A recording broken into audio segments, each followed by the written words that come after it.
Good evening, everyone, and a very warm welcome to today's webinar, Decoding Skills in Your Child's Curriculum, a Parent's Guide to the Modern Curriculum. I am Anushka, and I'm happy to be co-hosting this webinar today with my colleague Prakhar. Thank you all, dear parents, for making time to be here today.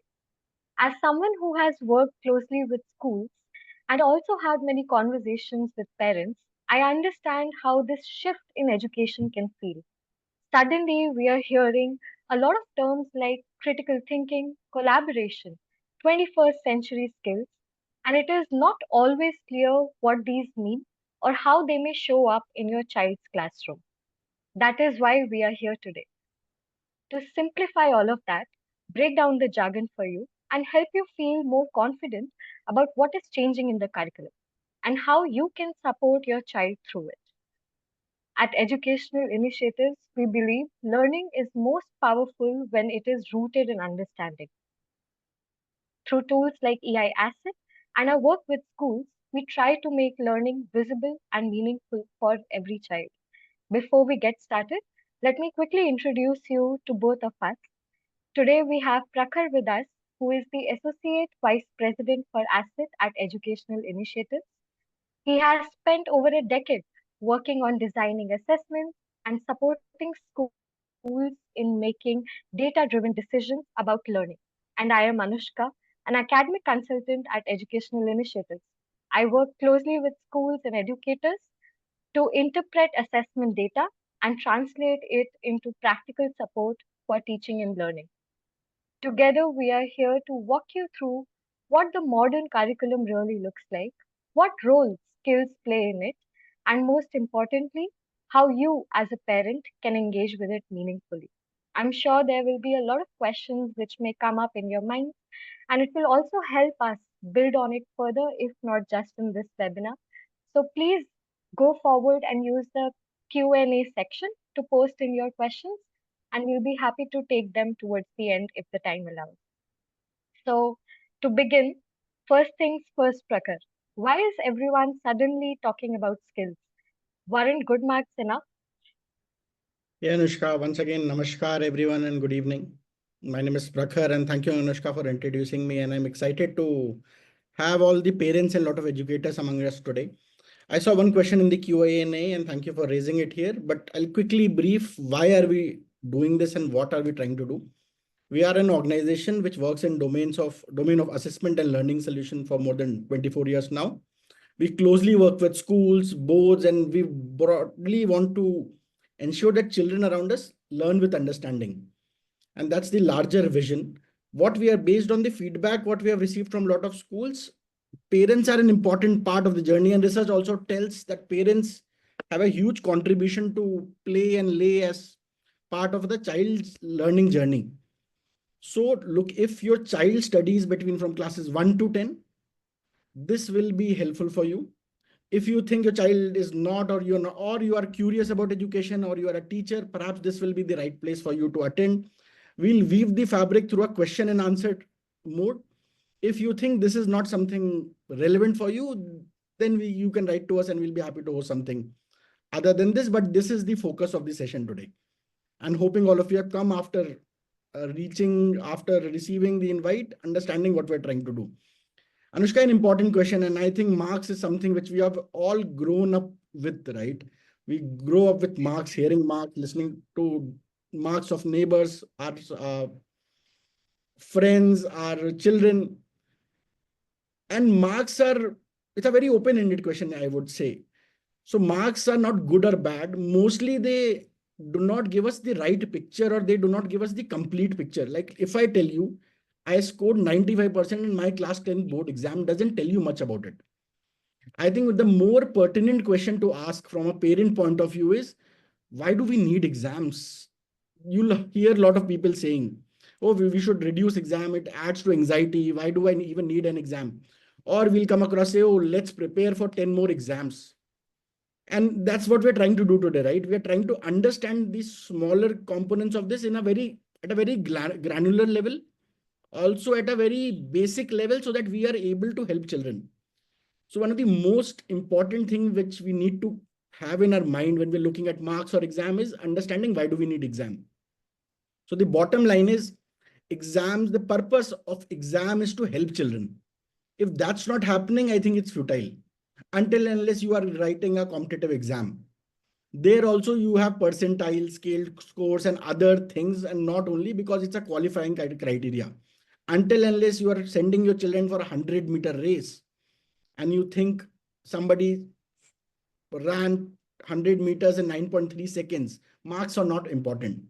Another pertinent question when you, as a parent, you look at exams or assessment is what makes an assessment special and what is that you as a parent or your children should receive out of that assessment. So like I said, most important part of an exam and assessment is, am I able to use this to help my children? If not, it's futile. If not, it's just one activity. And sadly, because of this not being done well often, what happens in most of the exam, and we would have come across this phenomena, right? Please tell me important marks, important questions just before the exam. We go to a teacher and say, is this coming in exam? Or the teacher comes back and says, this will not be tested in exam. And he'll say, now I don't want to study. Or suddenly you'll see Prakhar studying for 12 hours before the exam and not studying throughout the year. So that's not the purpose of exam. The whole purpose of learning is that child should master certain concepts. These may ideally should be essential concepts, something which helps me navigate in my journey of learning, in my growth. To assess this process, exams are important. Another important is what should I expect from the exam? And definitely it's not the marks. You may have marks, but it doesn't tell you, like I gave you my example, I scored 95 in 10th and some, let's say, even if I get 60% in class 12th, it doesn't tell you anything important. The key word here is feedback. Can you get some feedback which is actionable? What does good feedback look like? A feedback, Anushka, can be something like, let's say I have a poor handwriting, which is true, by the way. And you tell me, Prakhar, your handwriting is poor, you score 5 out of 10. What do I do about it? I already know my handwriting is poor. My parents already know. If this is the exam and this is what I get as a feedback, it's futile. Imagine if instead of this, you say, Prakhar, your cursive C is not drawn well, and this is how you should write cursive C, and this is how you should write cursive P, which is a more structured, cohesive feedback. I can take it back to my learning process. I can do something about it. So it should help children. It should assist in my learning journey. And that's why good feedback is important. It's like a good diagnostic assessment. Most of the assessments, until unless it's a high stake word, we'll use this word as part of the interaction today, is like where somebody passes or fails. Sadly, our board exams are high stake exam as of now. I will tell, my mother has been a school teacher. I've been working with education for more than a decade now. Recently I realized a phenomena. Board exam results were out. I saw my mom calling all my relatives who have children in class 10th and 12th and asking, how is the board result? As if class 9th, 8, 7, 6, mastery of concepts, learning doesn't matter. So it has become something. Suddenly you'll see neighbors in your evening walk coming and asking you, how did the board exam result come out? And that's the government and the policy and schools are trying to make it something called low stake. It's like a blood test. So if I go to a doctor, if my hemoglobin is 17, I don't get a gold medal. My photograph is not at the doctor's reception. If my hemoglobin is 5, I don't get reprimanded. I am not asked to come with my parents, but there is specific actionable feedback. And this is changing in light of the times we are changing. It's not a sentimental issue that we are trying to be nicer to our students. We are saying, hey, the idea is to help our children navigate their journey and their learning in this world today. Can we help them? I'll quickly show you World Economic Forum talking about some of these key skills which are important in 2030 and emerging skills. If you see at the top right, you will see technological literacy, creative thinking, curiosity and lifelong learning, systems thinking. By the way, all of this has to be taught. And these are what we call skills. And this is what employers are asking for. They are not saying get your board result as 95%. In fact, there's a phenomena which we call gray marks inflation in board exams. And often a lot of top universities and universities outside India struggle with this because in India, so many students score 95. So that cannot be a criteria because for a lot of reasons. One of the way assessments are formed. So they're looking at, have you developed some skills as part of your journey? That's why parents and teachers will come across words like skills, competencies more often now. And we'll talk about all of this. We'll unravel this in our process today. Yeah, Anushka. Right. I think I loved how you talked about that marks do not give you the full picture. And of course, there have been a lot of conversations around how much did your child score. It may or may not tell you exactly how well has this child understood whatever he or she has learned in the classroom. And of course, it becomes then true that remembering facts is not as important, may not be as important every time, but using them meaningfully is what matters. Which makes me think about that we are now using these words a lot constantly, skills and competencies. But what do these words exactly mean? And why can't marks alone capture the idea of it? I'll give you an analogy of driving to start with. If you're steering a car, you know how to steer a car properly. It's a skill, which means it's a phenomena which you can practice over a period of time and it improves. If you know the traffic rules, then it's a fact. It's knowledge. You need to know traffic rules, right? You need to know whether you want to drive on the right of the road or the left of the road. You need to know how to steer. That's a skill which can you can learn. Everybody can learn. You can develop it over a period of time. Then it becomes a competency. What is a competency? Is I stay in Bangalore. If I'm able to navigate my journey on the road, if I'm able to drive in the traffic of Bangalore, that's a competency. So if I can quickly, I think the visual will help for everyone to see this. Anushka, is my slide visible? Yes, it is. Thank you. So knowledge is what a person knows, and I can know a lot of things. So one of the important questions, that's why exams are important if it is testing what is important to know. I may know a lot of trivia, but and be asked an exam, and then I may be under a lot of pressure and it will not help. Skill is what can I do about it? I can know a lot of things, but if I'm not able to do anything about it, what's the point? How do I behave in nature, in my surrounding? And this is a mix of attitudes, values, and knowledge and skill. That becomes a competency. We all know this as a part of fraction, right? This is half. I can go to a class 3 student, I can go to a 50-year person. It says, oh, half is means you take one whole thing and divide it into two equal parts. This is knowledge, which is important to know because you cannot not have knowledge. Knowledge is a good thing.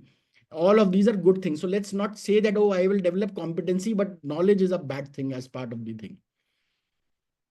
I can go to a school and I can learn 1 by 2 plus 1 by 4 is equal to 3 by 4.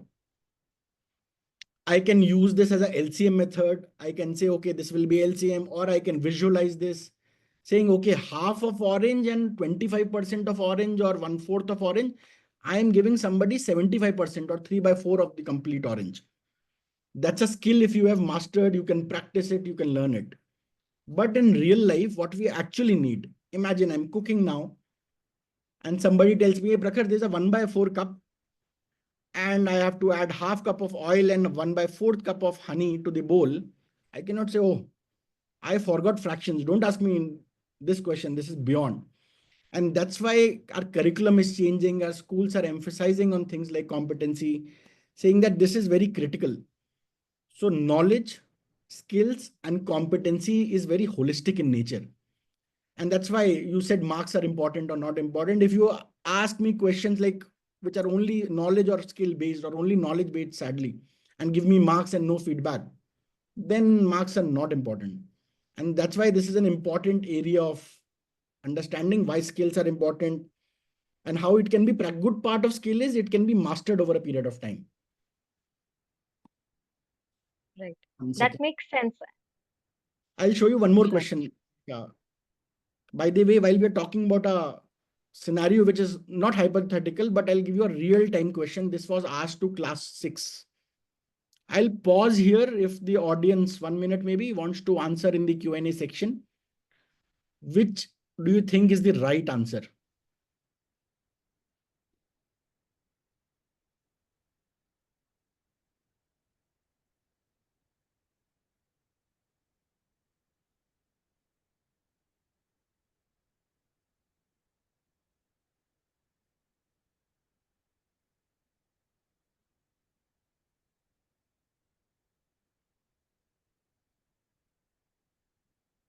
I see a lot of option 2 as the correct one.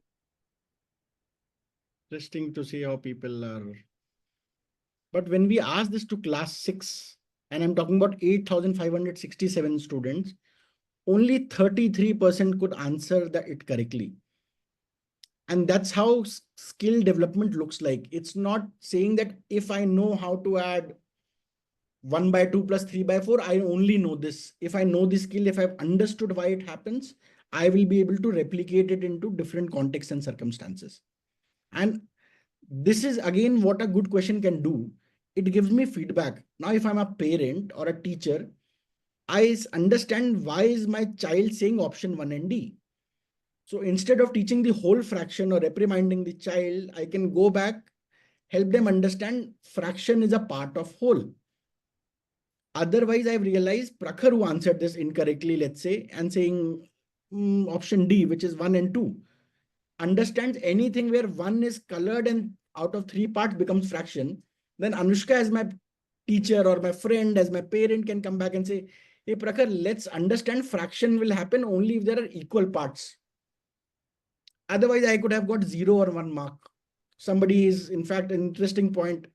What's the point of is marks not a feedback? Imagine I get marks on this. 47% out of 8,567 students get 0 marks. 33% student get 1 mark. Is that feedback enough? Broadly, yes, but that's the beauty of feedback. I'll pause here and show you one activity. If you can quickly write down your 10-digit mobile number, not on the chat box or Q&A, on a piece of paper, or maybe think of your phone number. I'll pause here for 30 seconds, quickly write down your phone number, or even if you remember it, that's okay.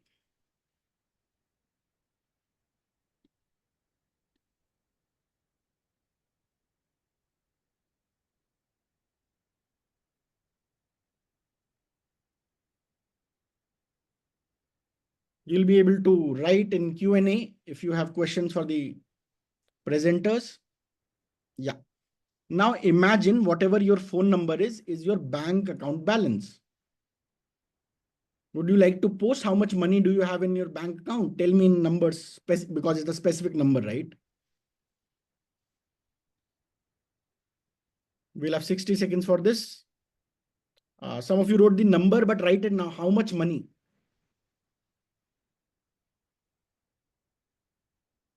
If I have 500 rupees, I'll say 535, not the numeric number.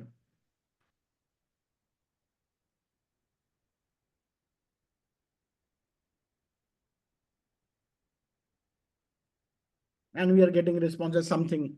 The point I'm trying to elicit here is we all studied ones, tens, hundred, and I'm sure you all tried doing that. Our ability to apply it in certain contexts makes it a skill. So fact is understanding that I need to start ones, tens, hundred. This is starts from right. How do I read it? What does ones mean? 9 ones crosses, the ones crosses, it become 1 tens. But our ability to apply it in certain contexts becomes a skill. That's what skills and competencies look like, Anushka. That makes a lot of sense. And I love the analogy that you used at the start to make us understand what could be the difference between the knowledge and a skill. And also this activity which we did recently. Of course, we have all learned these concepts earlier, but the application of it is is what makes the difference. And of course, knowing the rule is not the same as applying it in a real world context in that sense. But it's also making me wonder then, does this mean memorization is bad? And with all these changes, aren't we just pressurizing our students more? So I think thank you for raising this important point, Anushka. And people have this confusion. Memorization is good. In fact, we cannot live without memorization. And I'm saying this very clearly, very explicitly. Rote memorization is a problem. So difference between memorization, in fact, memorization and knowledge is important. It impacts your reading also. In fact, we'll say, oh, I am a critical thinking thinker and I'll be doing creative thinking. You cannot do it if you are not able to have some memory. Both our working memory and long-term memory are important. So memorization is a good word. In fact, when AI started its journey with a school called Eklavya School in Ahmedabad, they initially thought they'll not ask children to memorize tables. But then they realize it builds on proficiency, it builds on procedural fluency. It's important. Rote memorization is the villain, which means you memorize facts, figures without understanding what they mean, without being able to do anything about it. And it's like a staircase. If the staircases are connected, then it becomes like meaningful learning. You're able to connect things.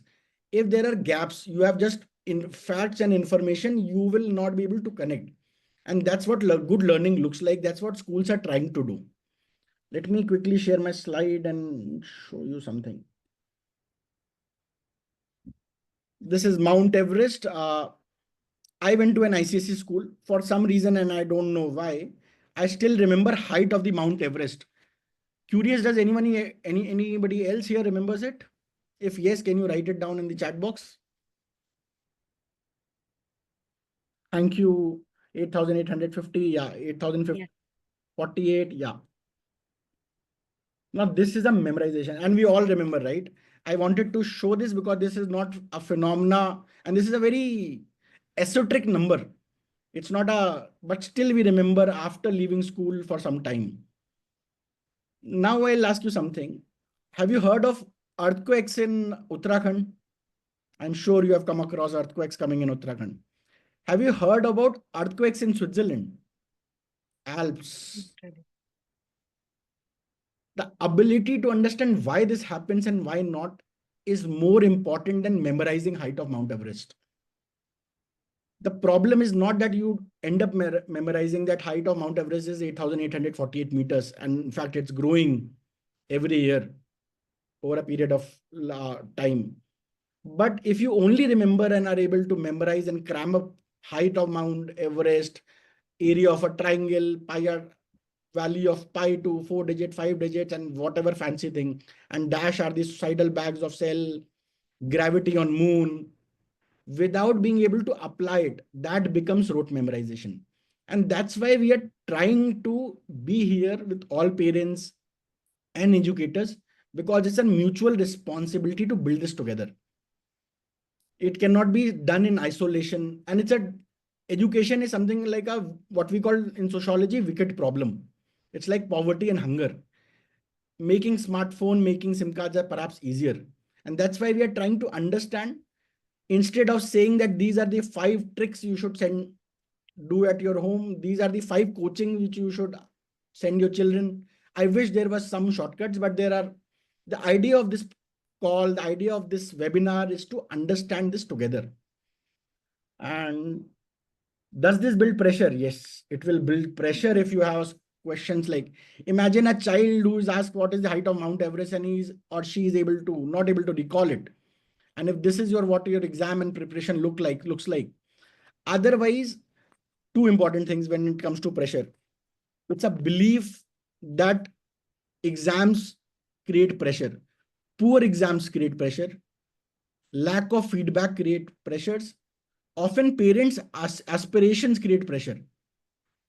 If you are playing sports and you say, I want to eventually after 6 months, or if you want to have a diet, does standing on a weighing machine creates pressure every time? Until unless you are having anxiety issues and overthinking. You say, hey, I worked out today. I'm trying to measure. And maybe I can go back and say, hey, this is not working as part of my diet plan. I can do something about it. Otherwise, good assessments, Anushka, doesn't increase pressure. In fact, the idea is like a blood test. Blood test doesn't necessarily increase pressure. I can do something about it. And that's an extreme case, right? I'm giving you an extreme case. There are certain cases which may create pressure, but ideally good assessment. In fact, good challenge increases and good assessments create curiosity, and they help children to understand that it's not only about the right answer, but understanding why, what is this question asking? What do I need to think? And I'll show you one question on my screen, which is on left, which I think a lot of us will know the answer of. It's 1/6, and we have all studied it. Vis-a-vis one on the right. The one and the right cannot be memorized because this is not the exact question which will come in exam. If you understand how gravity works as a child, then there is no pressure about this. You'll say, hey, this is fun.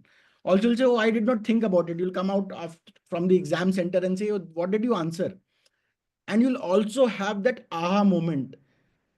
That's why sometimes people say that, oh, that code is very elegant.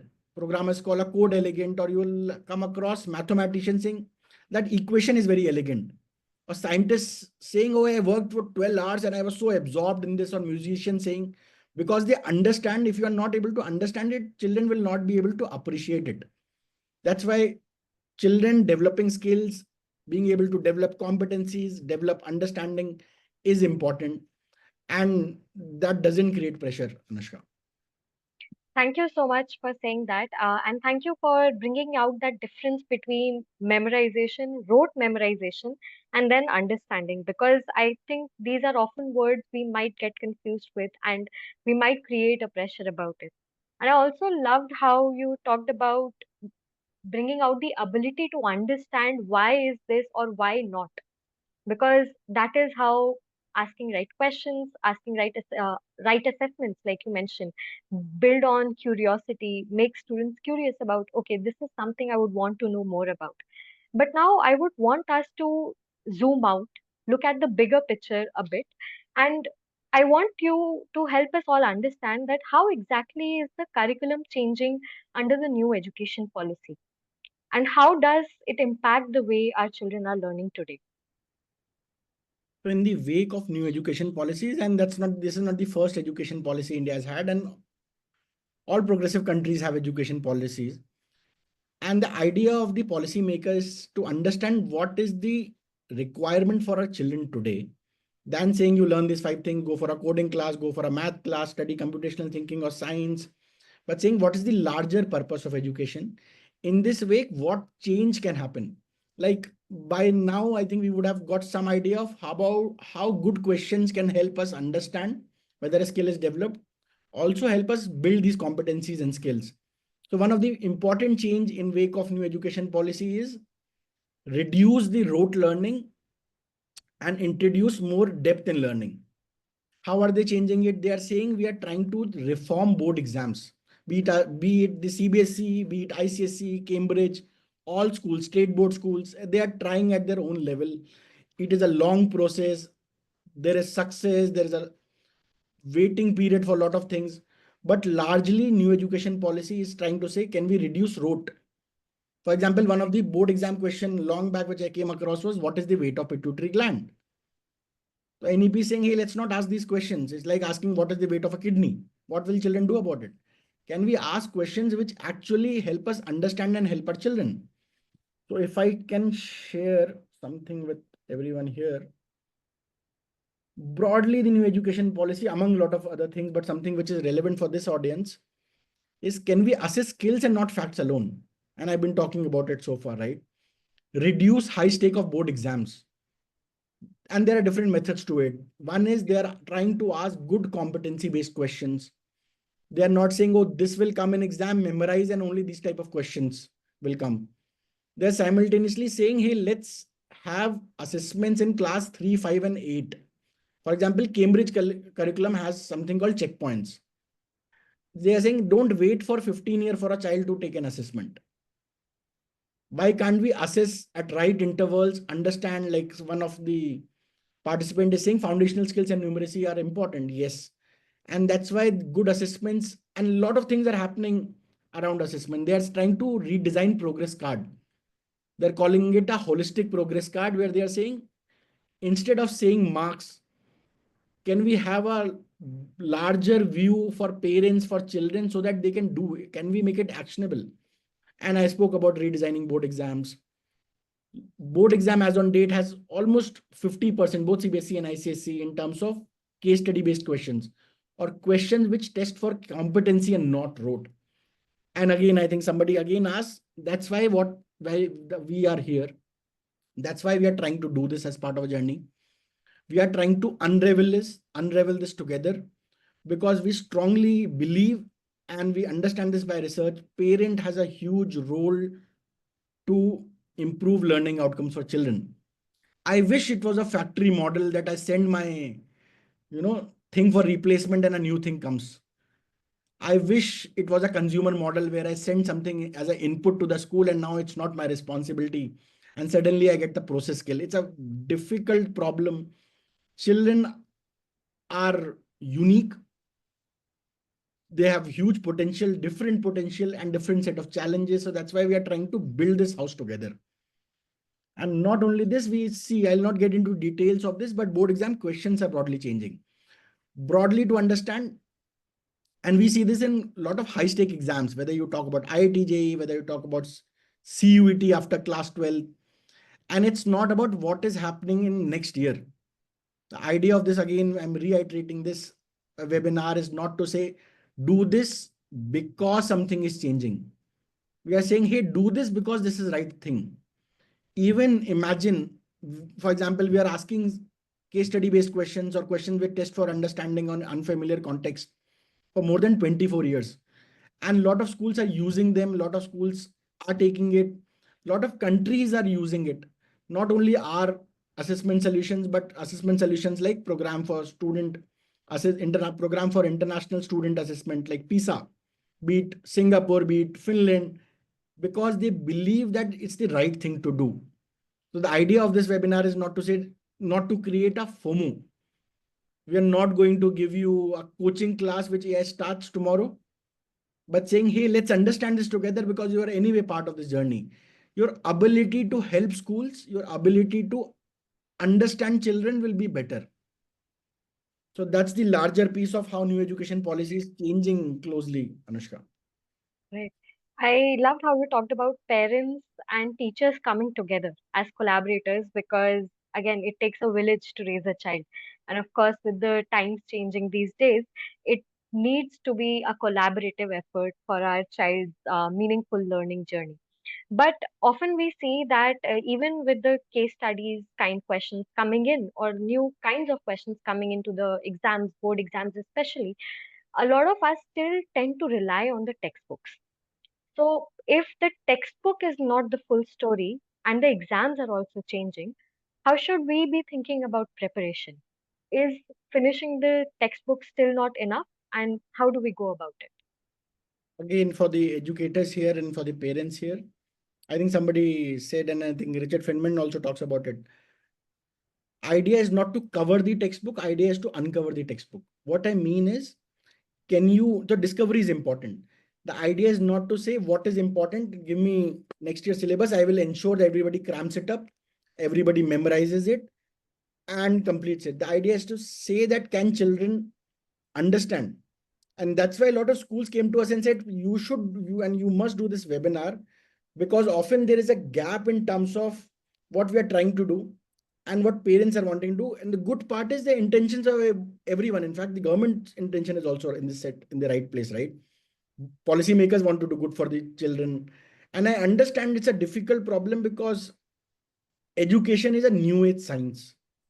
And we often believe that it's art, but it's not only art. And just like medicine, which is also a very new age science, what we assume very obvious in medicine would not have, science of medicine would not be there almost 70 to 80 years back. The modern medicine I'm talking about. Antiseptic was not discovered, antibiotic was not discovered, doctors fell ill. Most of the medicines back then were like arsenic, mercury, not effective. And education is also going through that journey. So the idea is not to cover textbook questions. And for example, we under all our children and we also memorized what are the states of matter. We write example, we say the molecular distance, whichever grade you're studying. I'll show you what does it look like when children don't understand. And I think that's an interesting.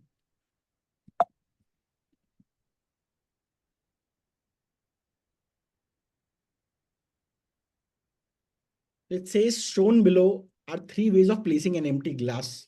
In which of these cases will you find air inside the glass? And when you say something like this, we realize almost 40% of the class is saying only R. These children, if you ask them states of matter, this is class 4, by the way, they will write down the states of matter. They'll all write air occupies space. But that's why NEP is saying, that's why we are trying to have these webinars. Teachers are struggling to convey this. Parents are trying to say this. People from corporate are trying to come and spread this point that understanding is important. And the good part of good assessment is it can give me a feedback as a teacher, how to teach differently. What do I change in my classroom? And that's how competencies are built. And it's not about covering the syllabus. For example, we do not, in one of our assessment called asset, we do not test Roman numbers, Roman numerals. It may be part of your textbook or not. We are saying it's not something which is most essential. If you do not know Roman numerals tomorrow, you'll still find a job. If you cannot write 1530 on Roman numerals in a chat right now, you will be doing still fine. Doesn't is not the most essential. Vis-a-vis something like fractions, something like percentages. So the idea is not to look at the chapters. The idea is not to look at the textbook completion. And this comes up in a lot of shapes and spaces. I may go to a school and say, oh, why is my child not repeating this question 20 times? Why is the workbook not being filled? Again, don't confuse this with practice is not important. Practice is critical. Practice is very important. But blind practice doesn't help. A well-informed, we say practice makes it perfect, but practice makes it permanent also. Also, am I practicing the right thing? That's why you'll often see children coming back and saying and anything which is unfamiliar. And I'll give you an example of unfamiliar because I think that's an important part of any good questions and understanding of skills and competencies when they're being developed for a child. They'll say, oh, this time it was all out of syllabus. Like we went to class 8th and asked, what is the formula of steam? Giving them options like CO2, H2O, O2 and steam doesn't have a formula. And this was published in India today, by the way. We went to some of the top schools in the country. Around 38-40% students came back and said steam doesn't have a formula. We did student interviews in Anushka and they said, oh, this is out of syllabus. In wake of the, and ASSET is not the only one talking about it. There is a ASAR report. You'll see other reports in domain of education coming and saying and talking about this lacuna in education. Saying, are we preparing our children for tomorrow? Otherwise, their struggle will increase. And they'll not be able to, especially in our times where these children live in a sea of problems or information where you do not, it's very difficult to identify what's true vis-a-vis what's not true, what is biased, what is unbiased. So for example, I'll give you a quick example of unfamiliar context. We know when we rub our hands, they become warm, right? Yes. A class child, we know that after a few years, tire of my car will wear out. Mm. Class 6 child will understand that friction produces heat, for example. But what when they are giving something like this is interesting. Yeah. Where basically they were told, expected to read, they were explained how our infrared camera works. They were explained how there is a temperature meter or a thermometer where it's saying the hotter the something, the more the temperature. And they were asked that you have shown a pencil on your right, you have to check the temperature on the of the tip of the pencil. If you see the white tip of the pencil, it's on the higher side of the temperature thermometer, right? Which means Right. it's hot. And it's saying why is the tip showing this temperature compared to the rest of pencil? What do you think must have happened? And options were like dipped in white colored ink, sharpened with a sharpener, kept under the tube light for an hour, kept in the refrigerator for an hour. Children came back and said, oh, this is something out of syllabus. This is for brighter children. Oh, by the way, that's another problem. We think there's something like weaker in maths, brighter in maths. I can be not having conceptual clarity as on today, ideally, but scientifically, there is nothing like math brain, science brain. And don't confuse this with a gifted child. Somebody can be Lata Mangeshkar in class, but I can still practice and learn music. I can be at my class level. I can master certain concepts, ragas, if I'm learning music. So this is what the real world looks like. That's why we have questions like, oh, we studied Pythagoras theorem, it doesn't help. We study the equations. Why did I go to an ICSE school and read, let's say, Julius Caesar in class 10? I studied Julius Caesar in class 10, by the way. Why was I part of the theater where they were telling me, friends, Romans and countrymen, lend me your ears. Because tomorrow, if I hear a politician speaking, am I able to understand, is this propaganda or is this genuine emotion? I will be able to dissent. That's why it is taught. And if that's not building in class, then I think it unfamiliar. And that's why unfamiliar context is very important. Part of parents' understanding of how children should learn and what schools should do. I think what really stood out to me, how you began talking about how it's not about covering the textbook but uncovering it. It's about how the child may develop the experience with the concept that they are learning and engaging in the classroom about. I myself, as a teacher, struggled a lot with it, like because we wanted to rush with the syllabus, we wanted to cover everything what is there in the textbook. But at the end, the core of it, what we were also talking about right now, comes back to how well have our children understood what they're learned. And if these concepts, again, if they're progressing forward in the grades to come, will this learning stay with them? Will this progression help them build on to what they will be learning later in the years as well? But many times in a lot of my conversations with the parents, one question which keep coming to me is that if the old system produced successful professionals, engineers, doctors, leaders, then why this sudden shift to the new system? Why fix what was not broken already? Yeah. I also come across this in a different language pretty often. I do a lot of parent webinar, teacher trainings, things like that. But we have whatever percent, I don't want to quote this percentage, and which is true also, by the way. In NASA, some of the best doctors in America and the top of the world place, best of the places in the world are Indians, which is true.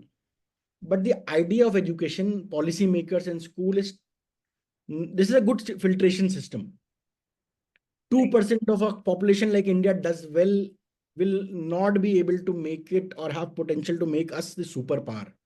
India has a huge potential to become superpower in next few years. And I'm not trying to say whether be ahead of China. I'm not trying to get into geopolitics, but we have that potential and that desire. Any developed country has been doing well in education at different level or has been investing. Another problem which I understand from parents is that this is very difficult to see. India took a test called PISA, which I was talking about, and Program for International Student Assessment taken by OECD countries. And that's why we hear things like Canada does very well in education. Finland does very well in education. Vietnam does very. India came. Any guess what was India's rank? Anybody in the Q&A wants to? There were 73 or 74 countries participating in PISA. Any guess what was India's rank? Okay, I see 60. I see 35. I say first. Oh, wow. I like the optimism. So we came second last to this. And obviously, the policy makers and all of us were surprised by it. We said, oh, but the NASA, look at NASA and look at, go to any, I mean, which is true. And I'm again saying this, go to the top Ivy League schools and you'll see a lot of Indians. That what's problem here? And then they said, the problem is that it's a good filtration system. And our first reaction were, but this is not happening in our mother tongue. It happens in mother tongue also, by the way. And a lot of other countries who do well do not having language as a mother tongue.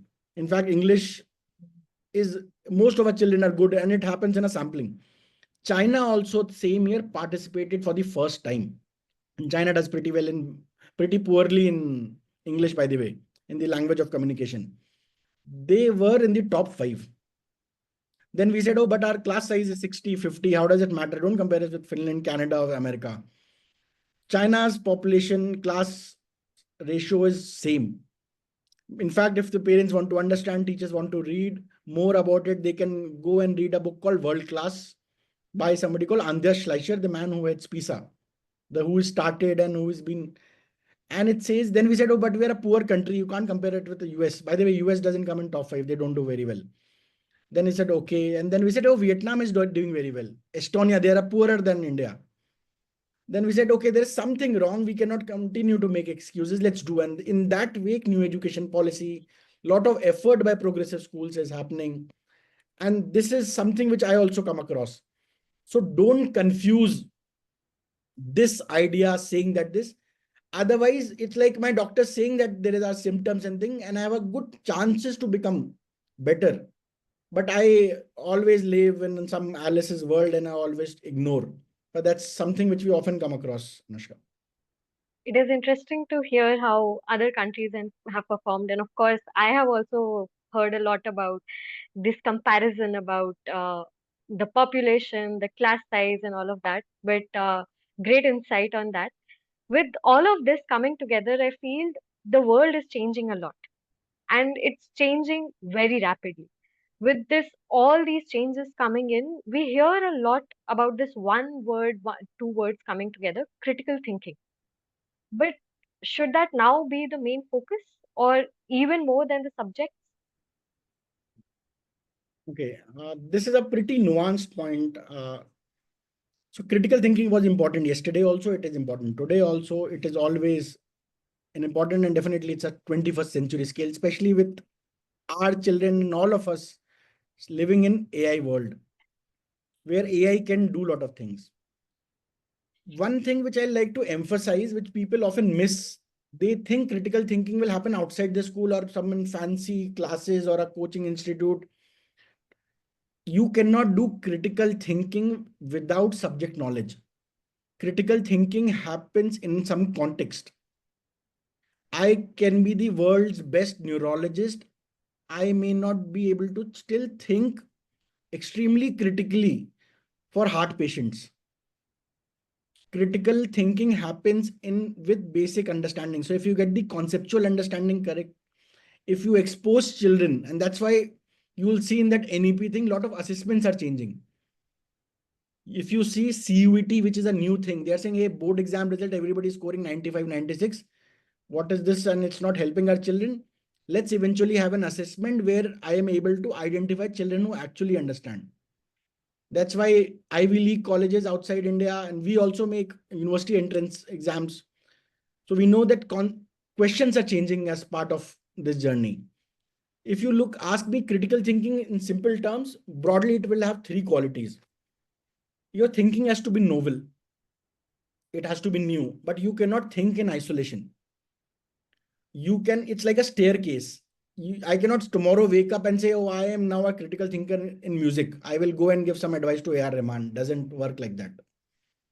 I can think critically in certain domain. Second, your thinking is self-directed. I can think, I can connect different things. If I study evaporation, a process in class 6, which is as simple as making salt out of seawater, and I understand not only the process or the phenomena from a science lens, I also understand the big idea that this is so simple. I should be able to connect this idea of with Satyagraha, saying why were so many people revolting against the taxes on salt? There were taxes on a lot of things during the British regime, right? Right. Why were so many people so agitated, started walking so much distance? Because it's about basic right. So critical thinking is also my ability to connect different ideas, and your thinking has to be effective. I cannot think something and I cannot have not have evidence for it, or I cannot rationalize or ratiocinate it. So critical thinking is important. It's one of the most important thing skill, but it is not different from subjects. It's not that after I'll do my class 12, then suddenly I'll become critical thinking. They happen in those contexts also. And that is why good questions play a very important role. That's why teachers and parents' role is extremely critical. We cannot say that tomorrow I'll pay X amount and I'll send my child and make him critical thinking. Whenever they're watching, when they're writing, ask them to understand why this is happening. Let them build on questions. So critical thinking cannot happen without context of subjects, Anushka. And they happen in continuation to this. I'll tell you something else, and this is not a new phenomenon.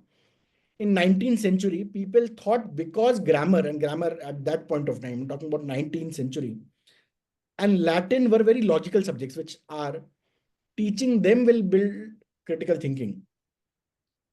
And then obviously they realize, oh, that's not happening because I gave you example. I can be a very good technical writer. I will not become next J.K. Rowling.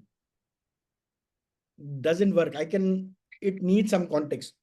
Then 1960, people started believing that a computer programming will make everything critically. And that happens in a lot of things in at different levels in our society also. We assume playing chess will make me critical thinker suddenly.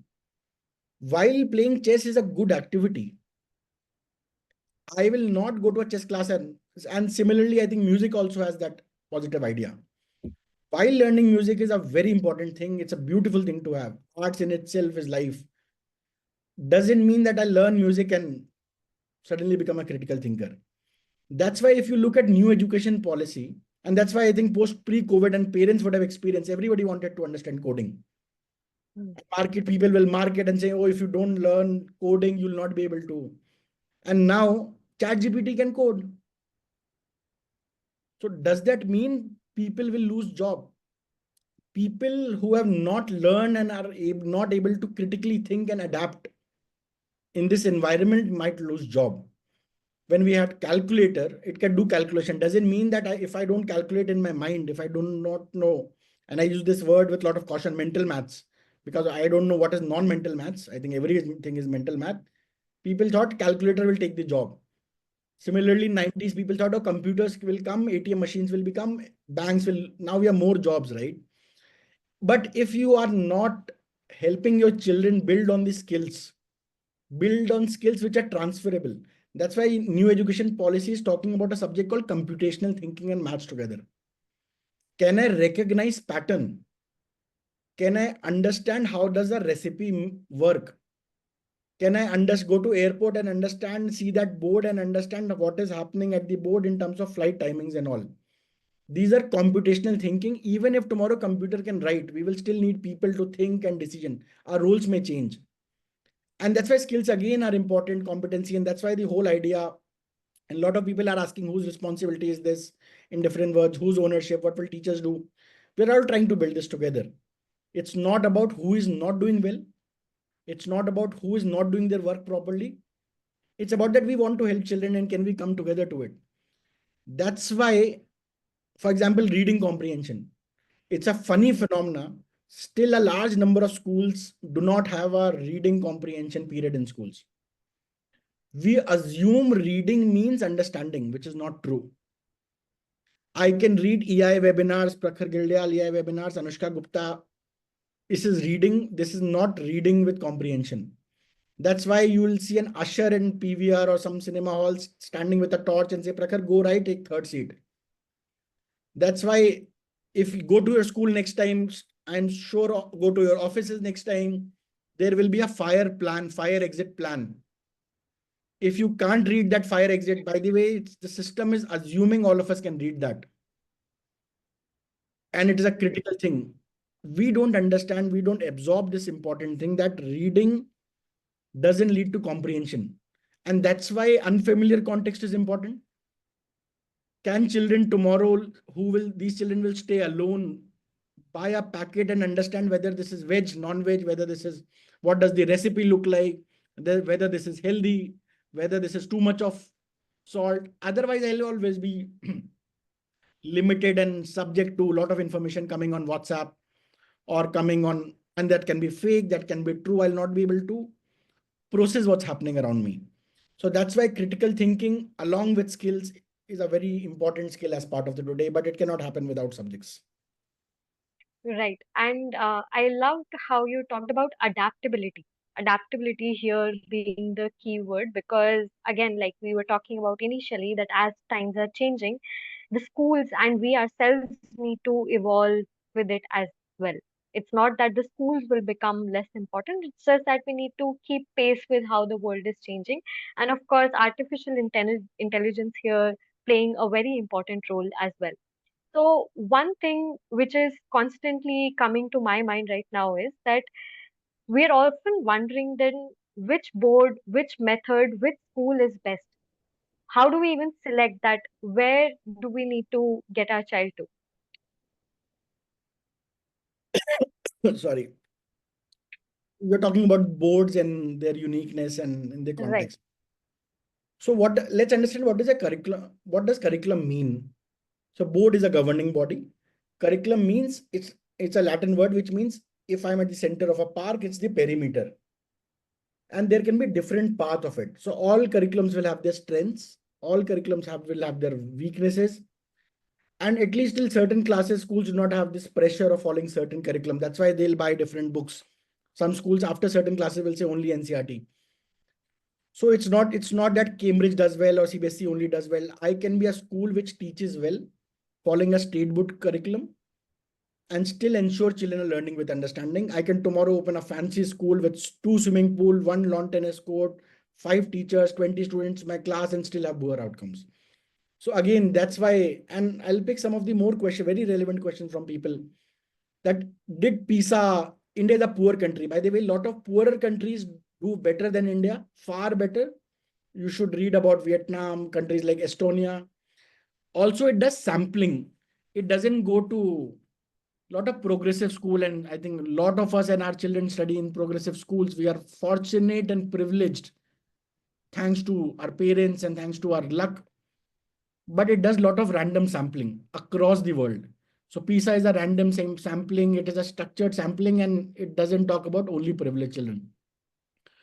Also, I understand what a lot of people, and I hear this question very often, and I'll emphasize this again coming from the audience, Anushka. You're talking about assessment so much.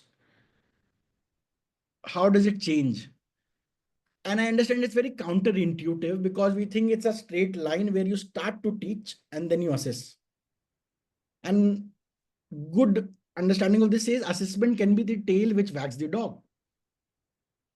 Right. So if you go to a B.Ed college, they'll say you first do something called pre-testing or checking of prior knowledge.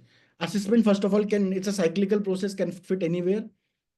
Also, assessment can influence how children are learning, because there is, and parents here can do this after this webinar. Go to Google, ask what percentage of Indians have diabetes. You will get a specific number. Ask what percentage of children are not able to do double digit addition. Or you ask what are the five best medicines for diabetes and why. You ask five best solutions for double digit addition, and it will give you a lot of different responses. It's a new science which is developing. Assessments can influence how you teach. Assessment can also tell you maybe the method you applied, because teaching is not a spectator sport. It's not that Prakhar taught. It's like I come to you and say, hey, I taught my dog to whistle. You'll say, wonderful. But can the dog whistle? No. But I taught. It's not, but you should have taught differently. Until and unless I use the assessment effectively, where teaching is an important part, curriculum is an important part. Also, people think that, oh, my school does project-based learning or activity-based method. Lecture method has poor retention. But we also understand some methods need lecture method. There are some things which I can ask my child in my class at my home to study and come to class. Some things I need to take them and help them visualize.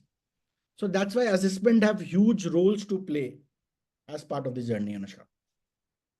Thank you for saying that because, like we were discussing initially as well, assessments may only be looked at as how well my child scored and how well is my child performing in the classroom. But again, building on to what we were talking about earlier, how they can bring in curiosity, asking right questions, and then, of course, assessment influencing how children are thinking brings in a different insight. Now, this brings me to the most important question for today's webinar. Uh, Given that a lot of parents have joined us today for this session, as parents, how can we support this kind of learning at home? What is our role in all of this? How can we support our child's learning journey better? I'll take this liberty to share my opinion. I'm not a parenting expert, by the way. There are a lot of things which we can do as parents. And one thing I am very sure of, as parents, we always try to do our best. But my core expertise, my domain expertise come from learning. So in terms of domain of learning, I can strongly and convincingly say a few things. I think first of all, please have this perspective that schools don't work like factories, which means it is our responsibility to ask them good questions politely, help them understand that we are a strong partner. It's like a relationship. Not demand them, but doesn't mean that we ignore them also. Our responsibility doesn't end when we send somebody to jail. I think that huge mindset change is important. And as with this, lot of systems will think. Like if you go to any progressive school in the country, and if not all, I'm not generalizing, but I'm saying based on my experience of last 10 years, I've heard this with so many parents coming back and saying, Anushka, school principal saying, we don't like Olympiads. We know it doesn't add a lot of value. And I know parents will be surprised listening to this. We take this because parents want it. By the way, if I'm Usain Bolt, 100-meter race is very important. Olympiads, most of the Olympiads we take do not help in any education admission, which I'm not saying whether you should take it or not. Although there are international Olympiads, international maths Olympiad, robotics, which are globally recognized, they have huge potential because they are helping to identify top 1% of the world. But there are other things which parents can do. But if you ask me quick 4 or 5 things, I'll say please garner feedback. Next time you go to a parent teacher meeting, don't ask for marks, but also say, hey, can you help me understand how do I help my child better? Saying Anushka is good in math doesn't help you, doesn't help the child, doesn't help the teacher. Help them understand what does good question look like. Ask them, be somebody who is part of the process.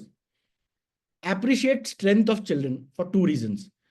My ability to shine in life is only on my strengths and not my weakness, which doesn't mean I'll not build on my weaknesses. Please understand this. We often look at the report card, we'll say, oh, maths is fine. Say, oh, but this, we find and it's a human psychology. We always end up seeing the missing tile. Helping your child to do better, scholastically, your only chance is in their strength. Third is please give them exposure as a parent. And I think a poet, Khalil Gibran, talks about it. And he says, your children are not your children, but children of the world. You can only give them exposure, give them good feedback, love. When I'm saying appreciate, I'm saying please give feedback and appreciate for effort and reasoning and not the child. It has huge psychological impact. It's a better way of appreciating. Say Anushka, I like how you drew this fish. I like how you wrote this essay, and I like the introduction. I loved how you took this analogy from butterfly and put it in your essay. Than saying, Anushka, you're a very bright kid. Anushka, your language is good. Please appreciate children a lot. Please appreciate based on their reasoning and their effort. And lastly, and most importantly, please understand schools are part of society. Help them build this together. And that's what we are trying to do. This is one of our first parent webinar. While we do teacher webinar almost every week, we wanted to interact because a lot of schools said, hey, we are very keen to build this. So now my colleague Faiz will put a feedback link on the chat box and Anushka will share it on the QR code. Please let us know what all topics do you think if we talk, or how can we help you navigate your journey with your children better. We'll be more than keen. I'll pause here, Anushka. Thank you for being patient with me and asking me a lot of pertinent questions. Thank you so much. Thank you so much, Prakhar. Before I share the feedback link on the screen, it was a very engaging and insightful session, especially with a lot of questions coming in on the screen. We're sorry we could not address to a lot of your questions, but it only tells us that there are a lot of things, a lot of topics which we can cover and unfold as we move forward in this journey with the parents together.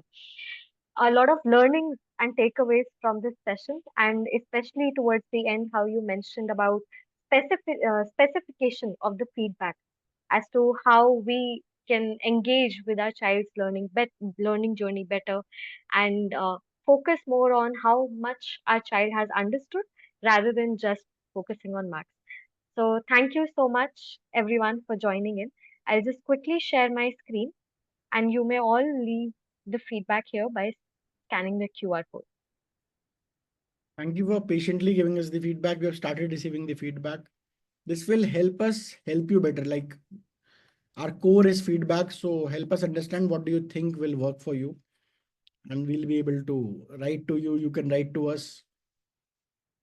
My name is Prakhar Gildial. I think some of you asked, and my colleague is Anushka Gupta. We both work at EI. If as a parent you have your ideas to share, I'm also happy to share my email ID and do write to us. for partnering in ways in which we can help the journey of children together.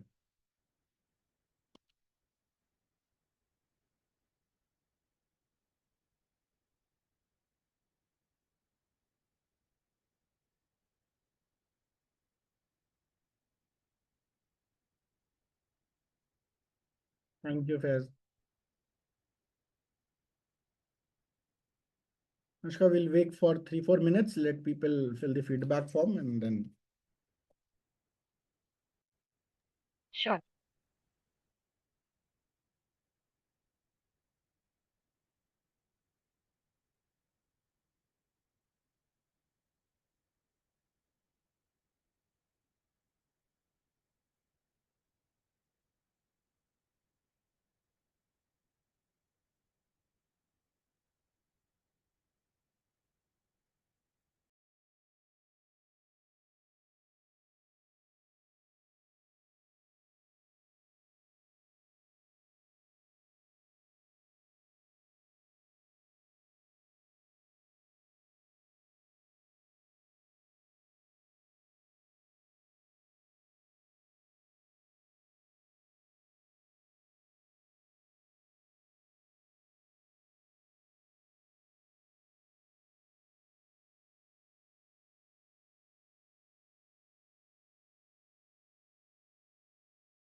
Thank you, Pushpalata ma'am. And I'll request all of you to help us with the, it will take you 1 minute of your time, but that feedback will help us build things better for all of us.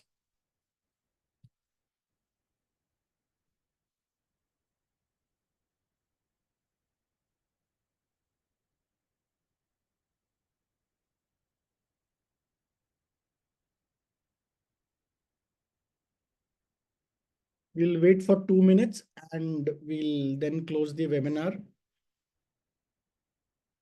You can scan the QR code or you can pick the link from the chat box.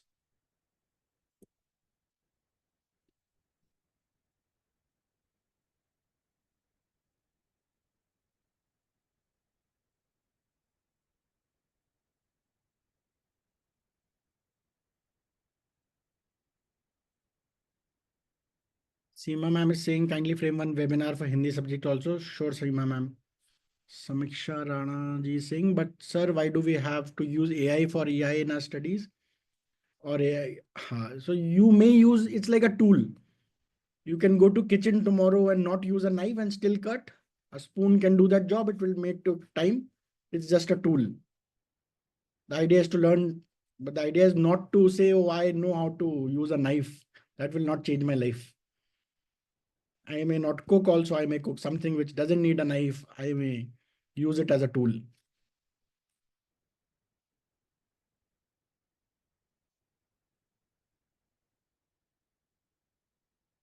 Last 1 minute and we'll wind this up fast.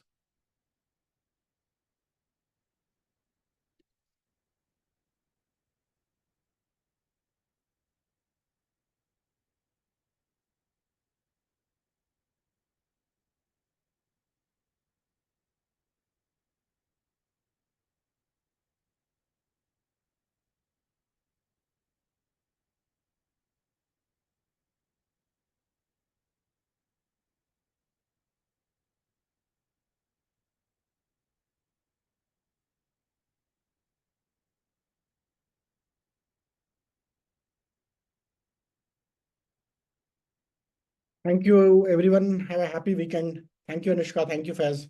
Have a Thank good you, day. Prakhar.